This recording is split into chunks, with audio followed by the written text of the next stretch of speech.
এটা হচ্ছে আমরা পুরান একটা ঘর, তো এই ঘরে ঢুকতেছি। দেখো কি অবস্থা ঘরের।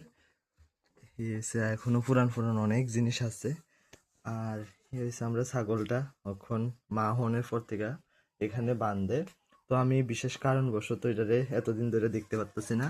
তো আমি অক্ষণ আইসি দেখনের লেগে, এটা মা হয়েছে নতুন করে। তো সে কারণে তোমরা সাথেও শেয়ার করতেছি। দেখো ছানাটা দুধ খেতেছে। যেহেতু আমি দরজাটা খুলছি, মনে করছে এটারে ছাইরা দেবো, ছাড়তাম না, কারণ বাবা বলছে এটা নাকি অনেক দূরে জায়গা।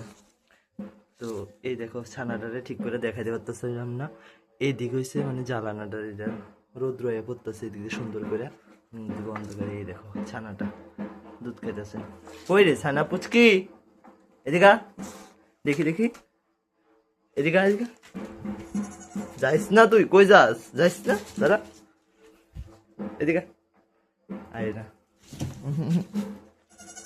তো এটারে বাইন দিয়ে রেখে আমি জায়গা। টাটা।